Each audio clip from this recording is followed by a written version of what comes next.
On va commencer avec notre premier groupe de panel que je vais inviter à se lever puis à se présenter devant.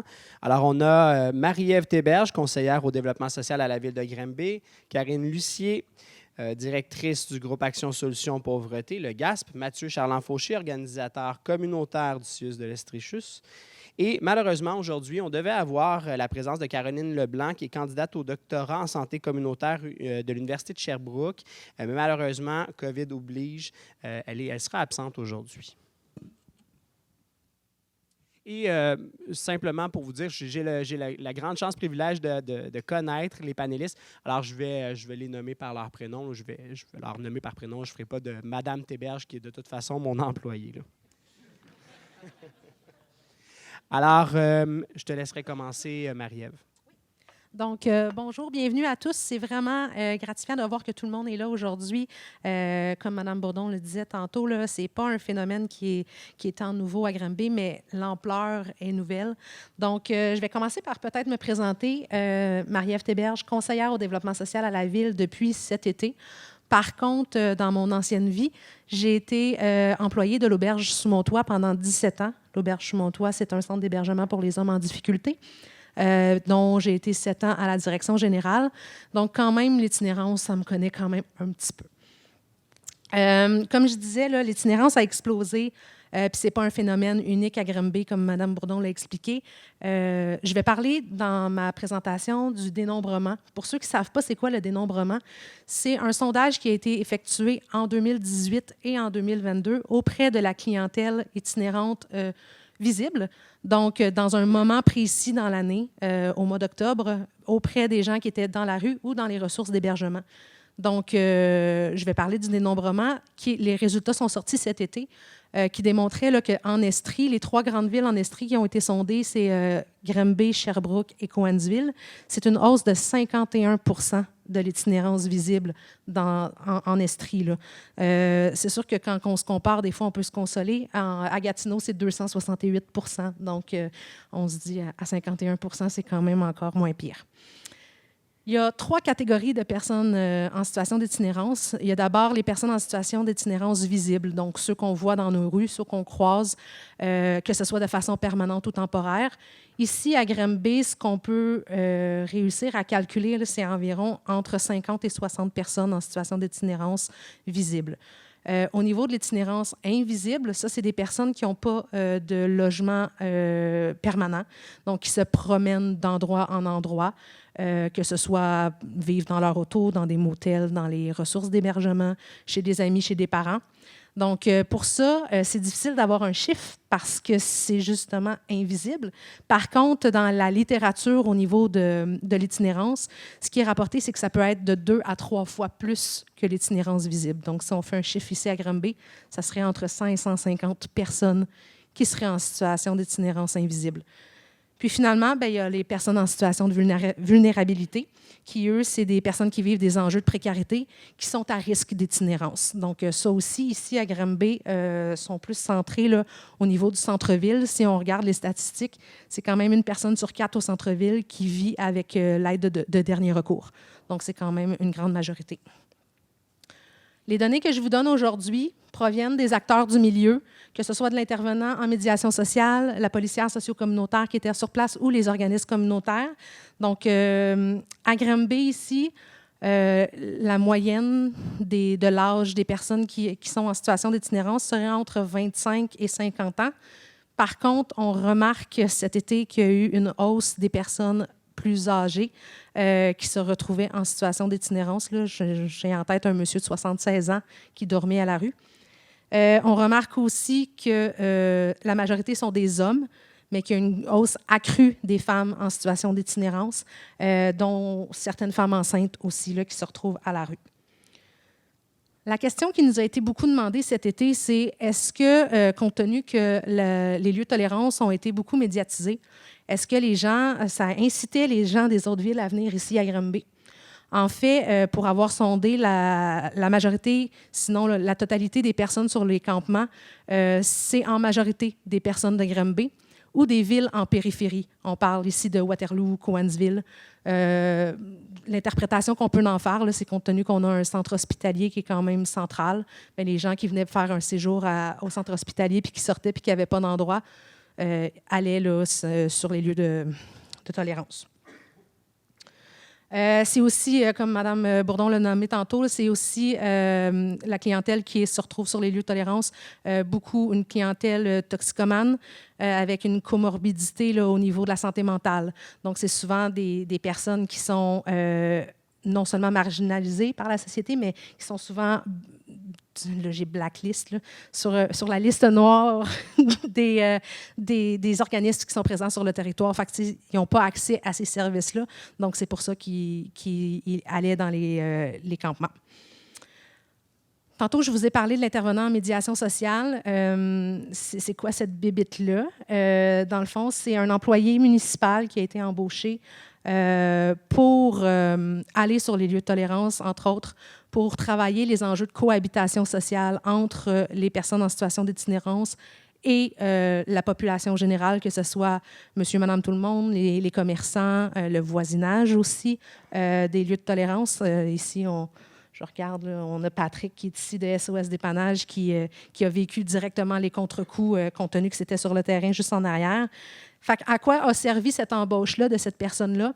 Bien, c'est sûr que ça a permis une lecture en continu des dynamiques là, sur les lieux de tolérance. Fait on avait à l'heure actuelle tout ce qui se passait, comment ça se passait, les clans qui se formaient, est-ce qu'il y avait de la violence, est-ce qu'il y avait ci. Fait que c'était plus facile d'intervenir dans des cas comme ça.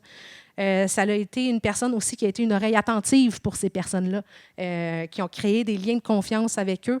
Donc, ça aussi, c'était quelque chose de super important pour avoir été à leur rencontre. Là. Quand que je leur nommais qu'est-ce qui était positif du campement, bien, ils m'ont tous nommé que c'était Jean-Philippe, là, qui était notre intervenant en médiation sociale. Il travaillait aussi avec les enjeux de cohabitation, comme je l'aimais tantôt. Il y a eu surtout aussi, autre que les lieux de tolérance, il y a eu des enjeux au centre-ville, donc surtout à la place Jean-Lapierre ou à la place du marché. Donc, c'était la personne là, répondante pour essayer de régler ces conflits-là. C'était aussi une personne qui pouvait donner de la formation au sein des services municipaux, donc au niveau des travaux publics, des employés des travaux publics, au niveau du service à la clientèle, à la bibliothèque ou au centre aquatique, par exemple, pour vraiment expliquer c'est quoi le phénomène de l'itinérance, expliquer la vulnérabilité, mais surtout pour leur donner les interventions à privilégier à ces personnes-là qui n'ont pas nécessairement choisi de travailler avec une clientèle itinérante. Puis il a aussi donné quelques formations là, sur le ramassage de seringues souillées, qui est un phénomène qui est quand même grandissant aussi à Granby, pour avoir eu des échanges avec les travaux publics la semaine dernière. Là, on passait d'environ une quinzaine de seringues souillées ramassées dans les années passées à cette année 200 à 300. Donc, c'est sûr que c'est un phénomène là, qui est grandissant aussi.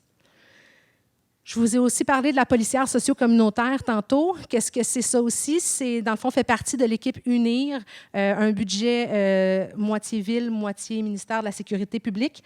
Donc, à quoi a servi l'embauche de Marie-Claude, qui était la policière socio-communautaire, et Jessica aussi, qui a repris le relais pendant une partie de l'été? C'était justement de patrouiller au quotidien les lieux de tolérance en très grande collaboration avec l'intervenant en médiation sociale. C'était aussi de répondre aux appels des citoyens pour répondre à leurs questions puis régler aussi les situations de conflit.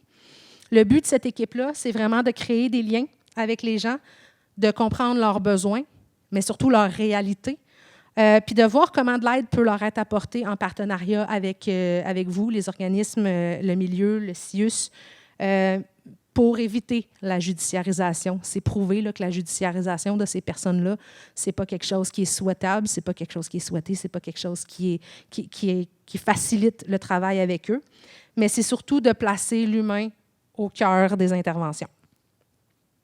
Quelles ont été les actions posées par la Ville en lien avec l'itinérance cet été? Bien, la mise en place là, des lieux de tolérance. C'est au plus fort là, entre 25 et 30 personnes qui se sont trouvées sur les lieux de tolérance cet été. C'est un chiffre qui était difficile à quantifier parce que ce n'est pas nécessairement tout le monde qui avait envie de s'identifier à ces endroits-là. Donc, des fois, quand on leur demandait « Est-ce que vous habitez ici? » ils répondaient non, mais quand on voyait leur présence récurrente sur les lieux, on pouvait faire 1+1, là, mais c'était quand même des chiffres qui étaient difficiles à aller obtenir. Par contre, ce qu'on peut remarquer, c'est que les liens qui ont été créés par l'intervenant en médiation sociale, par la policière socio-communautaire, puis aussi dans les dernières semaines, là, il est arrivé la présence de Fabienne, la travailleuse sociale du CIUS. Donc, elle aussi est allée avec Jean-Philippe, avec Marie-Claude, avec Jessica sur les lieux de tolérance. Puis ces liens-là qui ont été créés avec eux, bien, ça a porté fruit quand on est arrivé à la fermeture des lieux de tolérance. Karine était là à ce moment-là aussi, peut témoigner. La fermeture s'est passée dans le calme, dans la collaboration, mais surtout dans la grande résilience de ces personnes-là, puis dans l'humanisme. Puis ça, c'était vraiment le point de départ qu'on donnait à toutes les équipes qui étaient sur place, parce qu'on était quand même plusieurs. Là. Il y avait l'équipe policière, il y avait des gens du service incendie, il y avait le CIUS. Il y avait nous. Donc, c'était super important. Le message, c'était on traite l'humain avant de fermer un lieu. Là.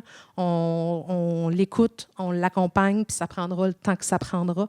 Puis ça a été c'est plate de dire que ça a été un succès de fermer un lieu de tolérance, là, mais ça a été une réussite dans le sens où ça s'est bien passé, puis tout le monde a été collaboratif. Qu'est-ce qu'on a mis sur pied aussi? Une rencontre consultative avec ces personnes-là. Pour moi, c'était important d'aller à leur rencontre. Je viens quand même du terrain, donc je suis allée un soir avec Jean-Philippe souper avec eux sur le lieu de tolérance pour les entendre sur leur réalité, leurs besoins.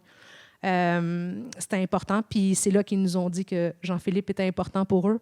Mais surtout, tu sais, que d'avoir cette acceptabilité-là de la part de la ville de Granby, ils se sentaient malgré tout, même s'ils étaient en marge, des citoyens à part entière. Fait que ça, c'était quelque chose de positif qui est ressorti. Puis au niveau des besoins, bien, c'est sûr que nous, on leur fournissait toilettes sèches, mais il n'y avait pas d'eau potable, il n'y avait pas d'électricité, on n'autorisait pas les feux pour des raisons de sécurité. Donc ça, c'est des besoins qui ont été rapportés de la part des personnes sur les lieux de tolérance, là, comme quoi que ça aurait optimisé leur expérience.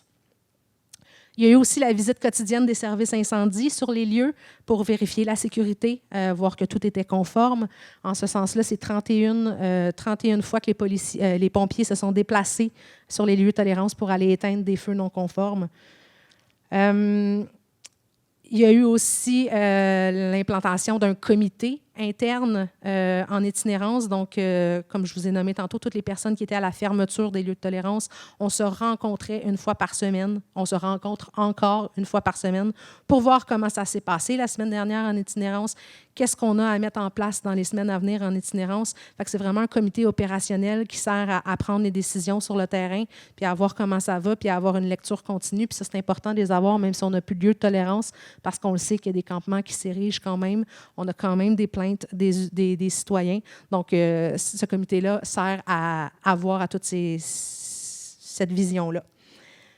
Les principaux obstacles en matière de filet social pour les personnes en situation d'itinérance, mais d'abord et avant tout, je pense que la pénurie de main-d'œuvre peut avoir une incidence indirecte parce qu'il y a une baisse des services dans les organismes communautaires parce qu'il manque de monde.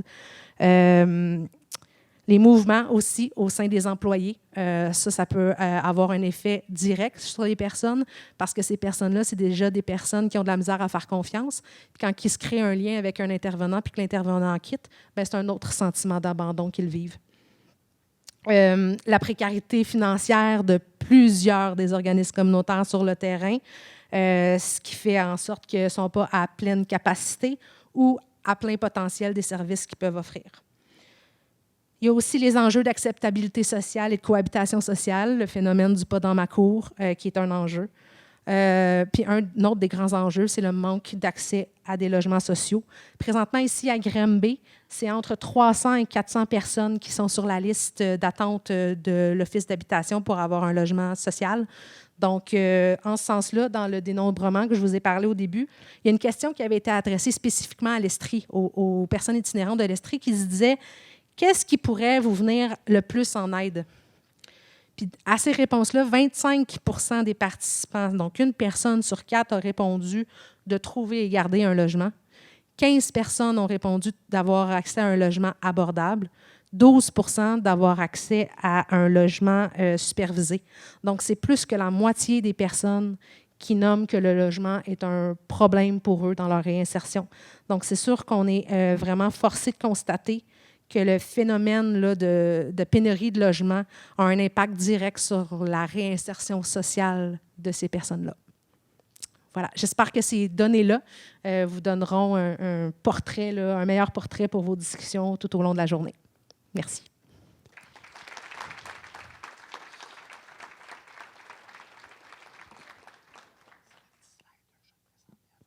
Merci beaucoup, Marie-Ève. Et maintenant, je vous présente à nouveau Karine Lucier du groupe Action Solutions Pauvreté et Mathieu Charland-Fauché du CIUS de l'Estrichu. Ils vont faire une présentation conjointe. Salut! Je ne suis pas capable de rester assis, donc j'espère que ça va être correct. Je vais bouger un petit peu. Donc, Karine Lucier, directrice du groupe Action Solutions Pauvreté. Tout à l'heure, dans la vidéo, on disait coordonnatrice. J'ai eu une promotion entre-temps, alors maintenant, je suis directrice. Oui, merci. Donc, aujourd'hui, moi et Mathieu, on va présenter chacun notre partie. Donc, qu'est-ce que c'est le groupe Action Solutions Pauvreté? C'est un regroupement de lutte à la pauvreté en Haute-Yamaska. C'est-à-dire une table de concertation, en fait. Donc, qu'est-ce que ça fait, ça, une table de concertation? Ça, c'est plein de beaux mondes qui s'assoient autour d'une table pour discuter des problématiques et des enjeux de l'itinérance. Donc, on a beaucoup de gens aujourd'hui qui sont membres, justement. Donc, c'est sûr que c'est un beau travail, bien, justement, d'intersectorialité. Donc, on travaille tous ensemble, c'est-à-dire que, bien, il y a la ville, il y a le service de police, il y a les organismes communautaires, il y a l'office municipal, donc il y a aussi Madame Larouche qui est avec nous. Donc, il y a plusieurs personnes comme ça de tous les niveaux, de tous les endroits.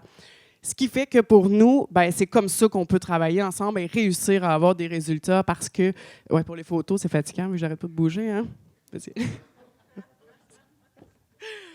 OK. Donc, principalement, le GASP a 3 grands comités. Il y a des millions de sous-comités, mais donc, on a le comité logement, donc GALACH pour le groupe Action Logement Habitation. Ce qu'on fait à ce niveau-là, c'est vraiment de regarder ensemble quelles sont les innovations, justement, et puis de supporter les organismes dans leur j'ai un blanc de mémoire du mot, là. C'est ça, oui, dans leur projet, exact. Et puis aussi, c'est on le sait, là, puis tu viens de le dire, en fait, là, le logement. Le manque de logement, c'est une des principales causes, des principaux facteurs des enjeux de l'itinérance. Donc, on n'a pas le choix de travailler ça ensemble pour pouvoir améliorer la situation de ces personnes-là. Ensuite, on a le comité, je ne les dirai pas en ordre, je vais garder le comité itinérance pour la fin. Donc, sécurité alimentaire, on travaille ensemble, en fait, pour, là, présentement, on veut organiser un événement rassembleur en sécurité alimentaire pour pouvoir faire un maillage avec les différents acteurs du milieu, parce que c'est très vaste, hein, le niveau de la sécurité alimentaire, et on n'a pas le choix de travailler ensemble. Et il y a certains acteurs là, qui sont plus difficiles d'accès pour plein de raisons. Donc, c'est ce qu'on veut faire là, avec l'événement rassembleur. Et le comité itinérance. Donc, ce comité-là, on travaille sur vraiment beaucoup de choses. Donc, j'ai juste environ une dizaine de minutes. Alors, j'ai décidé de focusser sur 3 des principaux, des principaux projets, là, justement, la réussite, en fait, qu'on a eue là, dans les dernières années. Alors, c'est sûr que la Nuit des sans-abri, pour ceux qui ne connaissent pas, c'est le bébé du GASP. Donc, c'est vraiment l'événement là, qui est chapeauté par le GASP, dont on est extrêmement fiers parce qu'en fait, c'est vraiment une vigie de solidarité pour les personnes en situation d'itinérance. Et c'est important de faire de la sensibilisation pour la population et de démystifier justement ce que c'est l'itinérance parce que c'est un phénomène très complexe. Et comme tantôt, monsieur, j'ai oublié votre nom, oui, monsieur Tremblay, donc vous le disiez, c'est pas tout le monde qui connaît ça, puis c'est vraiment de plus en plus complexe et de plus en plus présent. Donc, il y a quelques années, on entendait plus ou moins parler, ou même moi, je me souviens, même quand j'étais plus jeune, ça fait drôle, hein, mais dans mon jeune temps. Donc, tu sais, il y avait quelques personnes en situation d'itinérance à Granby et on les connaissait tous.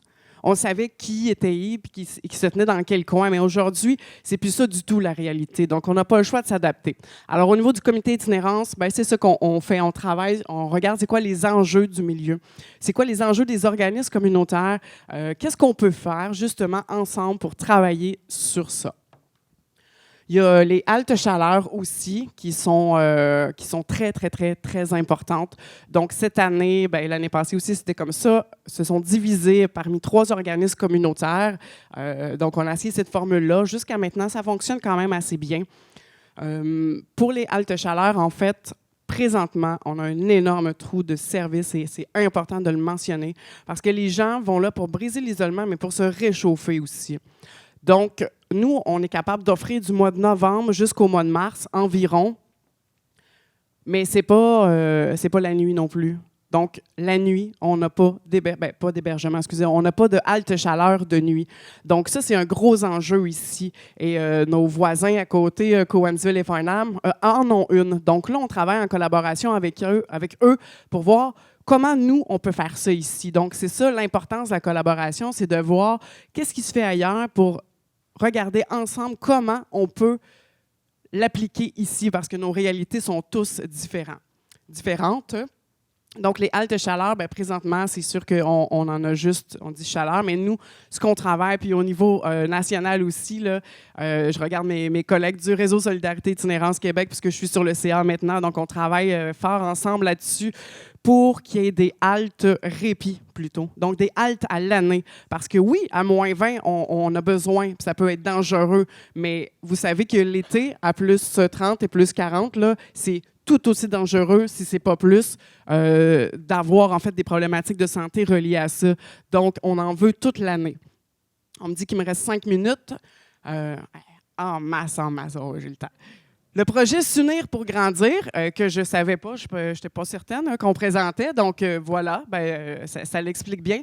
Ce qu'on a fait, c'est que j'ai été interroger les personnes en situation d'itinérance, comme vous avez vu, pour comprendre comment ils se sentaient. Et ensuite, on a été, je pense qu'il y a des commerçants aussi dans la salle, on a été interroger les commerçants et les instances et les institutions pour savoir qu'est-ce qu'on peut faire pour vous aider aussi à faciliter vos interventions, parce que vous n'êtes pas des intervenants. Donc, c'est normal de ne pas savoir comment agir. Et ça, c'est important, là, ça va être disponible. En fait, c'est disponible sur le site de la Ville, cette vidéo-là, mais avec ça, il y a une brochure qui vient avec et le référencement des organismes communautaires. Parce que ce qu'on a entendu, c'est que c'est ça qui vous manquait. Vous n'étiez pas outillés, vous ne connaissiez pas nécessairement les organismes. Donc, sur ce côté-là, en fait, dans cette brochure-là, là, les organismes sont indiqués. La prochaine. Oui, alors, ça, je ne sais pas si j'ai le droit de le faire ou si vous allez être content, mais j'aimerais que tous les membres et les organismes communautaires du GASP se lèvent, s'il vous plaît. Oui. C'est gênant, hein? Tout le monde, là, qui travaille dans le commun. Oui, encore. Il y en a. Oui, vous autres aussi. Super. J'aimerais qu'on donne une bonne main d'applaudissements à ces gens-là.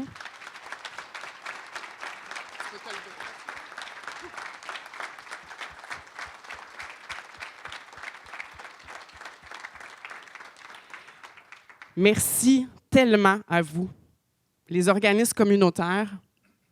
Là, ils sont là, mais je ne les nommerai pas tous, mais c'est pour ça que je voulais qu'ils se lèvent. Les organismes communautaires, les partenaires membres, c'est grâce à vous, vraiment, chacun d'entre vous, qui se battez, je ne sais pas si ça se dit, qui continue à se battre à tous les jours, de tout votre cœur, de toute votre âme, dans des conditions qui ne sont pas souvent, qui sont rarement super intéressantes pour les personnes en situation d'itinérance, pour améliorer leur sort. Donc, sans vous, on ne serait pas capable d'aller aussi loin. Alors, je trouve qu'on travaille souvent dans l'ombre, que vous travaillez souvent dans l'ombre, et c'est important aujourd'hui que les gens sachent à quel point vous travaillez fort. Dernière chose, je voulais aussi vous dire à chacun d'entre vous qui êtes ici aujourd'hui, merci aussi parce que pour nous, c'est important. Donc, tantôt, on me demandait c'était quoi mon objectif, qu'est-ce que mes attentes aujourd'hui. On ne peut pas travailler tout seul.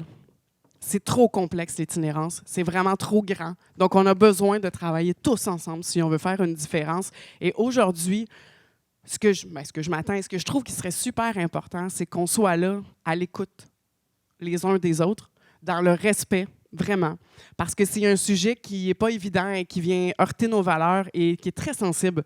Mais si on est ici aujourd'hui, minimalement, c'est parce qu'on a un intérêt. Ou peut-être qu'il y en a que vous avez été obligés. Mais tant mieux. Donc, vous allez être ici. C'est important de s'écouter avec respect, vraiment, pour pouvoir repartir avec des pistes de solutions qu'on travaille ensemble. Et donc, vraiment, je finirai avec une belle petite phrase que j'aime bien. À cause du stress, j'ai carrément oublié. Hein? Oui, c'est ça. Je l'aime vraiment beaucoup, cette phrase-là. Mais en fait, soyons le changement qu'on veut voir dans ce monde. Et voilà. Alors, je passe la parole à mon collègue Mathieu qui va nous parler du côté plus négatif, finalement. Mais c'est... Non, mais en fait, ce que je veux dire, c'est que c'est important de le mentionner qu'il y a des enjeux, qu'il y a des trous de service. Il faut être réaliste. Dans le fond, là, c'est important. Donc, Mathieu, je te laisse la parole. Merci. Moi, c'est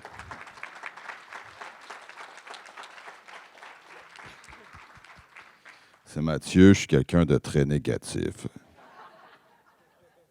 Mathieu Charland-Fauché, je suis organisateur communautaire pour le CIUS de l'Estrie. Docteur Tremblay vous en a parlé un petit peu. Là, on est en soutien aux organismes, aux partenaires, aux concertations. Puis là, ce que je vous présente aujourd'hui, en fait, c'est des travaux qu'on a démarrés l'année dernière pour arriver avec un portrait de tous les services qu'on avait en Yamaska en matière d'itinérance. Donc, ce n'est pas tout le temps des services qui ne font que ça, mais c'est tous des services qui ont adapté une partie de leur offre pour pouvoir répondre aux personnes qui sont en situation d'itinérance. Donc, bonjour tout le monde. Je suis bien content de vous voir. J'ai plein d'amis dans la salle, peu d'ennemis, puis une coupe de boss. Fait que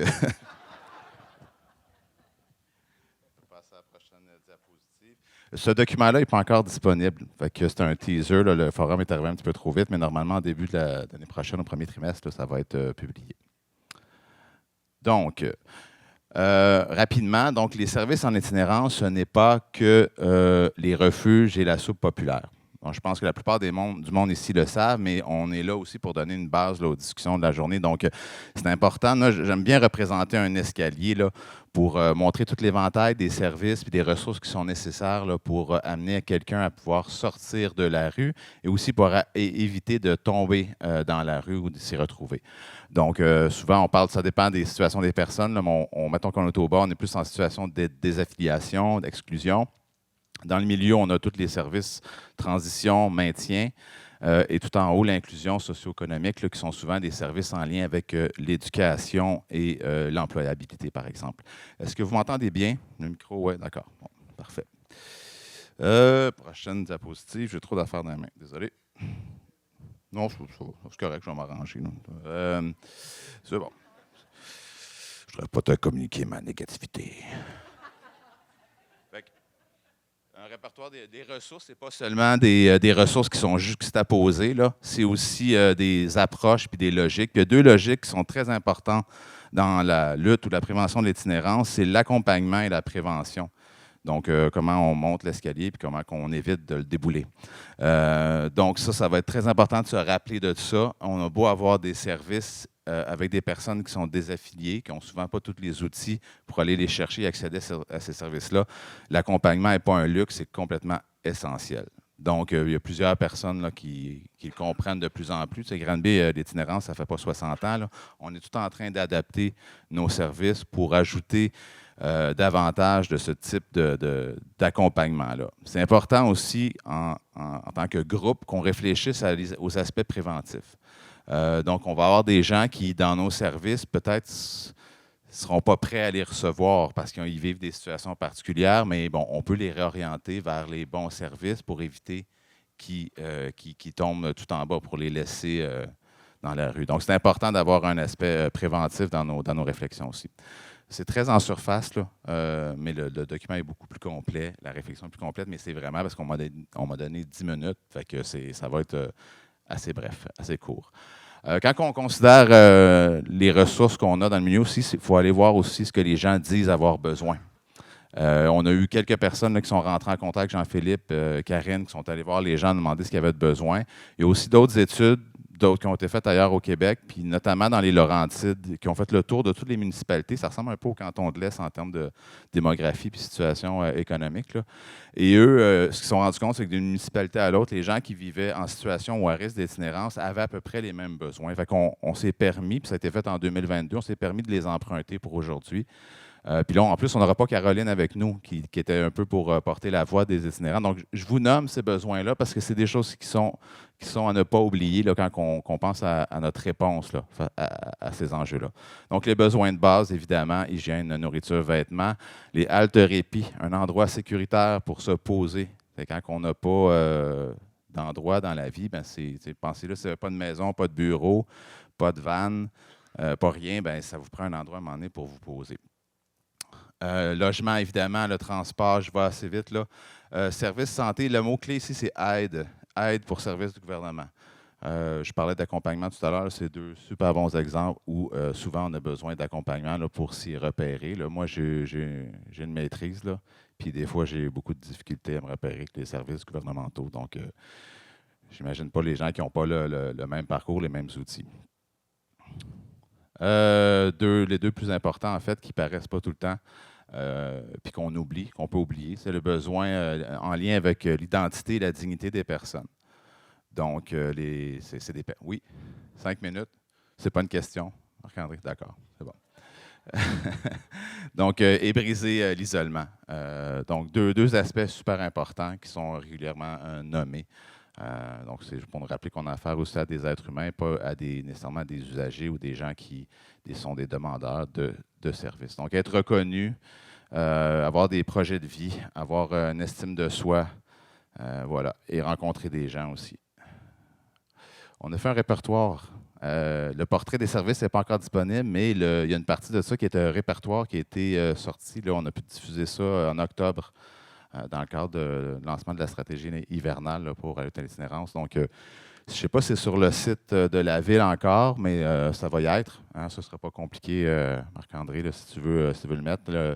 Il y a 8 catégories, il y a 20 organisations, plusieurs dizaines de services différents. Puis si j'avais fait le répertoire il y a 2 ans, il y en aurait eu à peu près une douzaine de moins.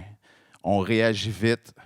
On est face à une crise. Tout le monde fait son possible. Puis je vous le garantis, là, moi, ça fait 2 ans que je suis sur le dossier itinérance. Puis avant, j'avais été 10 ans dans un dossier jeunesse. Je n'ai jamais vu autant d'évolution, puis de réaction, puis d'action, puis d'éteignage d'incendie, puis dans un dossier que celui-là à Granby. Fait que tout le monde fait son gros possible. S'il y a un des enjeux qu'on n'a pas, ce n'est pas la stagnation ou tout le monde est en mouvement, en action, puis vous êtes la preuve aujourd'hui. Fait que ça, c'est une excellente nouvelle. J'étais un petit peu trop positif, là. Ce ne sera pas long. Quelques enjeux, on en a choisi 3. Il y en a au moins une douzaine là, qui avaient été relevés, mais 3 qui sont plus en lien avec ce qui se passe là, dernièrement à la ville. Cohabitation sociale, tu en as parlé beaucoup. Je ne vais pas, Marie-Ève, vous en a parlé, je ne vais pas revenir là-dessus, mais on est peut-être à un point de bascule, ou en tout cas tout près d'un point de bascule, parce que les événements, il y a une hausse de l'itinérance visible, mais il y a aussi une hausse des plaintes. Il y a une hausse des méfaits. Il y a une hausse des incivilités, des épisodes qui font en sorte qu'on commence à être à bout. Et on cherche des solutions. On se sent impuissant. On sent un sentiment d'insécurité aussi qui grandit. Puis les risques qui sont associés à ça, c'est une hausse de l'intolérance puis de la stigmatisation.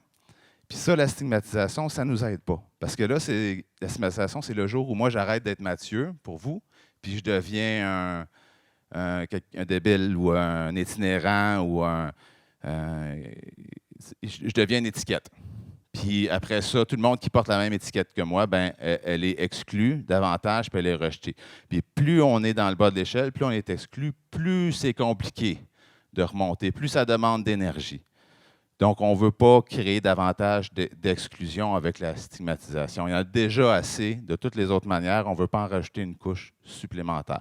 Donc, il faut travailler là-dessus. Puis il y a plein de bons coups qui se font. La nuit des sans-abri, c'en est un. La journée d'aujourd'hui, c'est un excellent bon coup. Donc, on ne lâche pas là-dessus. Granby est quand même très conscient de cet enjeu-là, puis ça augure bien. Accès au logement, on en a parlé, mais il y a aussi plein de bons coups. On a développé l'hébergement à Bosseuil dernièrement, les haltes chaleur depuis 3 ans. On fait plein d'efforts pour essayer de trouver des solutions, mais on a besoin de plus de logements, puis on a aussi besoin d'une diversité de logements. des maisons de chambre à Granby sécuritaires, là, parce que je ne parle pas des maisons de chambre qui servent à toutes sortes d'exploitations, mais des vraies maisons de chambre sécuritaires.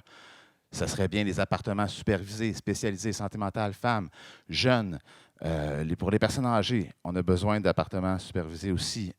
L'hébergement, on parlait tout à l'heure d'halte à chaleur, de halte répit à l'année. C'est sûr que c'est un besoin. Puis on pourra en nommer davantage. Là, on a beaucoup de besoins, donc une diversité là, de solutions en termes d'hébergement et de logement. Finalement, dernier enjeu, l'intervention de proximité. Alors, si on veut sortir des gens de la rue, ça va avoir l'air complètement débile, ce que je veux dire, mais qu'est-ce que vous pensez qu'il faut faire? Il faut aller dans la rue. Ça a l'air fou, là, mais c'est la base. Alors qu'on a commencé, on vient de commencer. On a une boîte de rue là, qui travaille depuis longtemps. Les travailleurs de rue sont là depuis un bout, depuis 2017, mais c'est quand même relativement jeune. Nos policiers sont constamment dans la rue, mais ce n'est pas suffisant d'être juste dans la rue. Hein, il faut aussi être formé. Parce que ce qu'on voit, ce n'est pas nécessairement ce pourquoi on a été préparé. Là. Les gens des travaux publics sont là pour tondre le gazon, puis finalement, ils se trouvent à faire devant une situation où il faut qu'ils alertent les gens parce qu'il y a quelqu'un qui est en train de mourir sur place. Ce n'est pas pour ça qu'ils ont été formés.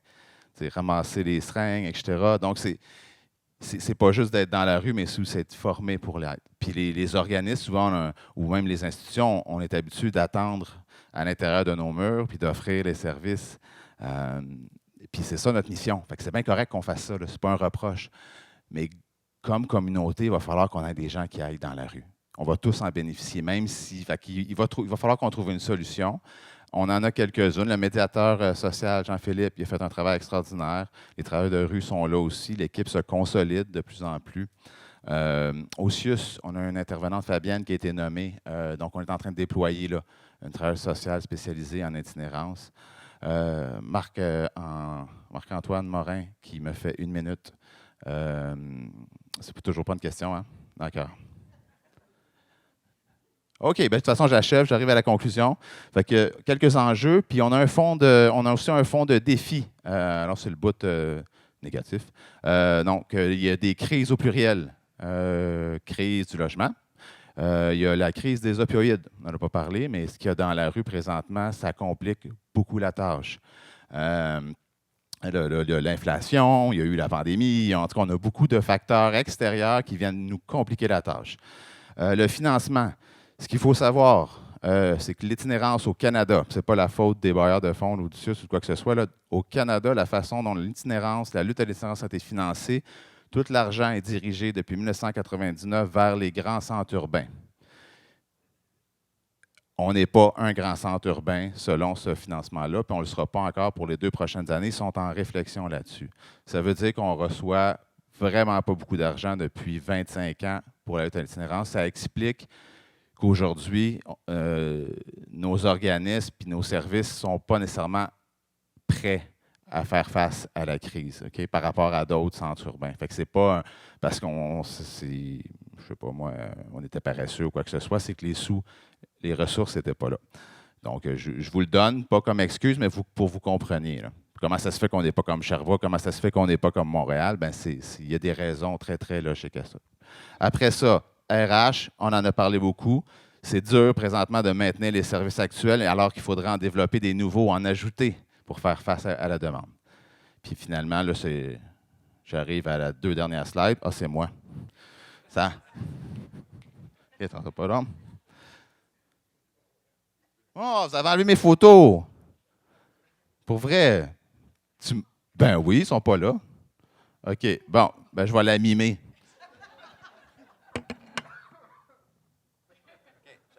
J'avais une photo de quelqu'un qui avait un vent d'en face incroyable. Okay? Puis après ça, j'avais une photo de Voili. Fait que la photo de vent d'en face, c'est pour expliquer qu'on a, quand on regarde tout ça, les enjeux puis les défis qu'on a l'impression que ça va pas vite. On a l'impression peut-être même de reculer des fois. Mais ce que je peux vous dire par rapport au vent, c'est que c'est aussi une force. Hein? Les vents nous mènent à l'action, ça nous propulse. Puis je souhaite aujourd'hui que le vent qu'on sente, ça soit un vent de changement. Alors, c'est tout. Merci. Merci. Merci Mathieu, merci Karine, merci Marie-Ève. Je sais pas si notre photographe a pu prendre ta photo de ton visage comme ça, mais sinon, en coulisses, on le fera. Alors, on a quelques minutes pour des questions. S'il y en a qui ont des questions, on a un micro qui se retrouve juste à l'arrière ici. Vous pouvez vous déplacer à l'arrière. Ou sinon, Marc-Antoine, est-ce qu'on se déplaçait avec micro aussi à main? Alors, s'il y a des gens qui ont des questions, vous pouvez lever la main. On a des gens de l'équipe là, qui vont se rendre jusqu'à vous.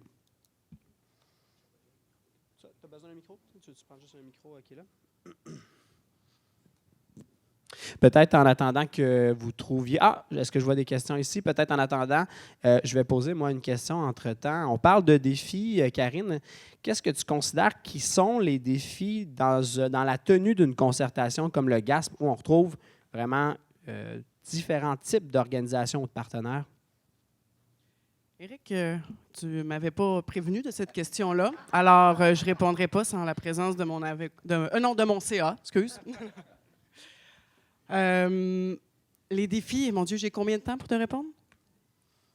30 secondes? 1 minute. Okay. L'argent. Mais en fait, le financement, évidemment, c'est sûr, mais le manque de ressources financières, clairement, parce qu'avec tout... Je ne suis pas capable de rester ici. Avec tous les enjeux qu'on a, avec tous les projets qu'on a, avec tout ce qu'on a à faire comme chantier avec ça, l'itinérance, le logement, la sécurité alimentaire. Donc maintenant, ça va encore, on va se le dire, là, il y a une crise vraiment sur tous les fronts, en santé, en éducation, partout. Donc tout ça, ça a tellement d'impact sur ce qu'on travaille qu'en fait, le manque de ressources financières, mais d'employés aussi, donc de ressources là, humaines, comme on disait tout à l'heure.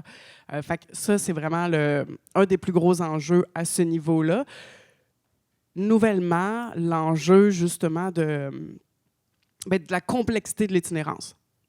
Donc, tu sais, tous les problèmes, justement, là, de comorbidité. Donc, là, on vient parler de la santé mentale, de la toxico, de tout ça, tu sais, de l'effritement aussi du réseau social des gens. Ouais, sinon, je vais partir pendant des heures. Donc, le financement, peut-être, et le manque de personnel et la complexité de la problématique de l'itinérance. Merci beaucoup, Karine. Ça a peut-être donné... Ah, on a une question justement de Gabriel. Vas-y, Gabriel.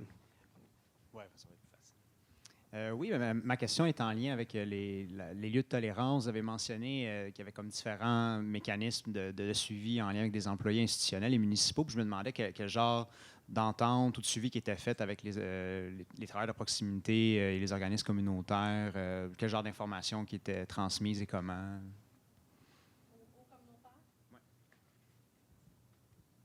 Bien, moi, je n'ai pas une longue expérience à la ville présentement. Donc, je peux vous dire depuis mon arrivée, c'est sûr que j'ai eu beaucoup d'échanges avec l'organisme Impact de rue là, au niveau de la mise en œuvre du... Puis Jean-Philippe aussi, là, l'intervenant en médiation sociale, avait des contacts avec eux quand il y avait une situation problématique, une personne avec une problématique particulière qu'on voyait qui avait besoin d'un accompagnement parce que Jean-Philippe, c'est pas un intervenant, il intervenait, c'est un intervenant en médiation sociale, donc c'était pas lui qui faisait les interventions. Après, il était une écoute, une oreille, mais sans plus. Donc, il faisait des références. Donc, c'est sûr qu'il référait, si la personne disait qu'elle était prête à se prendre en main, à aller en hébergement, elle les référait vers les centres d'hébergement.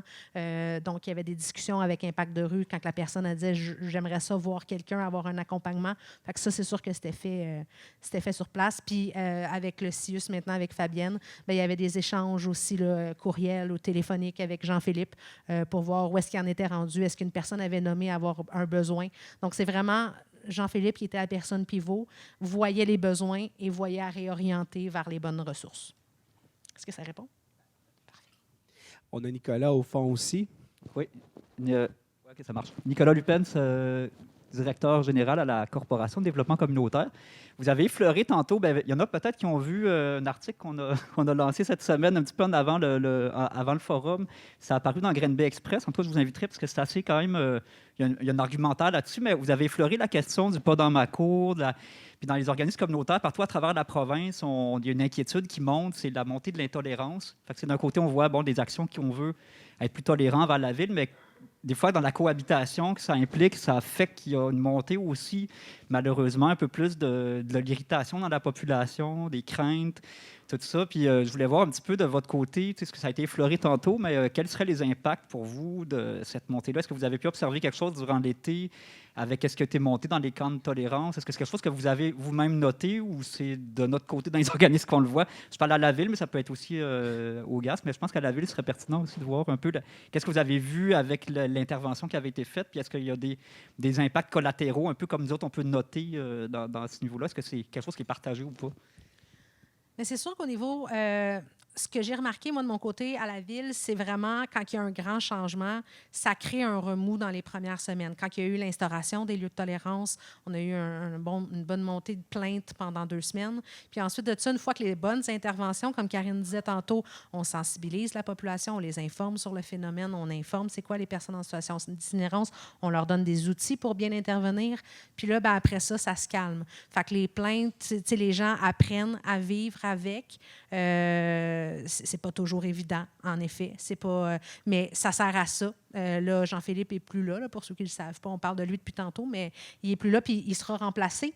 Mais en attendant, les plaintes tombent dans ma cour. Puis une fois qu'on explique bien aux gens, ben après ça, ils sont plus tolérants. Fait que je pense que, tantôt, on en parlait, toi puis moi, Nicolas, je pense qu'une campagne de sensibilisation auprès de la population, une grosse affaire montée tous ensemble pourrait être très bénéfique en disant, voici ce qu'on a fait, la ville, le communautaire, tous ensemble, puis voici maintenant c'est quoi l'itinérance, qu'est-ce que ça amène, puis c'est juste des personnes, on l'a vu dans la vidéo, puis cette vidéo-là me parle à chaque fois, là, ils ont juste besoin souvent d'un sourire. J'ai eu cet échange-là cette semaine avec une commerçante qui est ici. C'est d'aller vers... Souvent, la première question qu'on leur demande, c'est « Est-ce que vous leur avez parlé? Est-ce que vous... » C'est vrai que ça peut faire peur. C'est vrai que c'est des personnes qui se présentent souvent... ils ont un profil assez particulier. Mais est-ce que vous leur avez parlé? Est-ce que vous leur avez juste dit bonjour? Est-ce que vous leur avez demandé c'est quoi leurs besoins? Pourquoi ils sont ici présentement? Puis est-ce que on peut aider à combler ce besoin-là, qui n'est pas nécessairement dans un commerce, bien évidemment. Mais puis c'est là qu'entre en bout de compte le communautaire, nous, à la ville, qu'est-ce qu'on peut faire? T'sais, je pense que j'ai quand même une assez bonne expertise pour référer vers le bon endroit. Donc, mais le changement crée un brouhaha, mais une fois que le changement a été instauré, bien expliqué, bien installé, ça va mieux. Merci. Est-ce que je peux me permettre une suite à ça? Ou, oui, juste voir, est-ce qu'il y avait d'autres questions aussi? Vas-y, Nicolas. Parce qu'il y a quelque chose, c'est pour ceux qui ont vu l'article, c'est peut-être du remâché un peu, mais pour nous autres, il y a comme un enjeu assez crucial là-dedans, dans l'acceptabilité sociale des interventions. C'est que quand on voit la montée de quand on s'oppose un peu plus à la venue ou la cohabitation, on pourrait dire, avec les personnes qui vivent des difficultés, il y a aussi la question de l'acceptabilité sociale des interventions qui viennent en ligne de compte, qui est vraiment, pour nous autres, en tout cas à la CDC, c'est assez crucial parce que si il y a le phénomène de pendant la cour arrive à éclipser certaines interventions, des interventions de proximité ou d'autres, des activités de sensibilisation, pour nous autres, c'est important qu'on puisse continuer à offrir les services. Il faut s'entendre que les organismes sont financés par le ministère. Il y a des organismes de défense des droits, des fois, qui sont financés aussi par certains ministères pour faire de la défense des droits, de la sensibilisation, etc. Puis c'est un travail qui est essentiel à faire. Le message qu'on veut un peu lancer, c'est qu'il faut faire attention à l'impact qu'il pourrait y avoir. Quand on dit qu'il faudrait éviter qu'il y ait des rassemblements ou des activités de groupe dans certains milieux de la ville, ça peut avoir un impact sur qu'est-ce que les organismes veulent faire finalement au final. Fait que dans le fond, que la mission de ces organismes-là, c'est d'aider à sensibiliser puis à créer des espaces de rassemblement pour pouvoir aider ces personnes-là et non de juste créer une espèce de nuage de boucan. Il y a du monde qui est dans le centre-ville ou ailleurs. Mais en tout cas, je voulais juste profiter de la tribune pour nommer cet enjeu-là parce que c'est un enjeu important pour la CDC. Fait qu'on veut pouvoir mener à bien les interventions sur lesquelles qui sont basées sur vraiment des prémices, on pourrait dire, scientifiques au niveau des ministères, tout ça. Donc, on veut continuer puis essayer de ne pas agir sur le sceau de l'émotion. Le message que je voudrais lancer aujourd'hui, c'est vraiment est-ce qu'on peut prendre du recul émotif par rapport à la crise qu'on vit puis essayer d'identifier les pistes de solutions ensemble de manière réfléchie et rationnelle pour qu'on arrive à un plan qui soit vraiment adapté pour vraiment agir pour aider les personnes et non leur nuire, pas les stigmatiser ou pas davantage. Bref, c'était ça mon petit point. J'ai vu Mathieu, tu voulais réagir, tu voulais intervenir?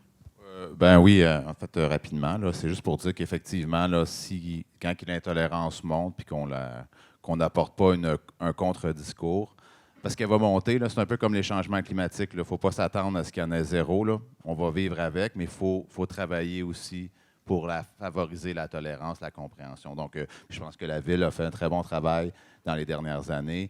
Le GASP a fait un excellent travail aussi. Donc, puis les conséquences qu'il pourrait y avoir, c'est par exemple quand viendra le temps de développer des nouvelles ressources, c'est là que ça peut devenir compliqué. Ou l'année prochaine, trouver, mettons, un autre endroit, une autre zone de tolérance, on sait qu'on avance difficilement au niveau de la Ville parce que là, il y a eu des refus la dernière fois, donc ça devient compliqué. C'est ça à quoi on fait face. Par contre, pour être toujours dans le négativisme, on a vraiment du monde qui se parle à Granby. Moi, je suis très encouragé par le niveau de dialogue qu'il y a à tous les niveaux entre les personnes, et ce, malgré un niveau de pression à la police, à l'urgence, à la ville de Granby, dans les organismes où il y a des incendies à toutes les semaines. Hein, il manque un intervenant de nuit, je pense, à l'Auberge Montois. Pour la fin de semaine, par exemple. Il y a tout le temps des incendies. Et malgré cette pression-là, on n'est pas en train de s'arracher les cheveux. On n'est pas encore en train de dire, de se pointer du doigt, etc. On est tous réunis aujourd'hui. Donc, je suis très, très encouragé par ce que je vois à Granby, par l'esprit de collaboration qu'il y a là face à cette crise-là. Donc, on continue comme ça. Il va y en avoir là, des événements d'intolérance. Je vous le dis d'avance, c'est sûr et certain. Mais on ne peut pas abandonner et arrêter. On évite la bascule. On évite de. Puis je demande aux élus ici, parce que vous allez aussi avoir de la pression, le courage politique nécessaire de résister, de prendre le temps d'écouter vos citoyens, mais aussi de mettre du temps dans l'éducation. Puis je pense que c'est le dialogue qui est important. Puis même quelqu'un qui ne connaît pas l'itinérance, puis ça le stresse, puis ça le rend anxieux, puis il ne sait pas quoi faire, puis qui a envie de rejeter ça, bien, on prend le temps de l'écouter aussi. Tout le monde est invité dans ce dialogue-là. D'accord? C'est bon? Fait que moi, je suis très, très encouragé. Vous êtes beaux, puis j'espère qu'on va avoir une belle journée. C'est bon? Merci. Merci tout le monde. Merci Mathieu, Charles Fauché, Karine Lucier, Marie-Ève Théberge. Merci beaucoup.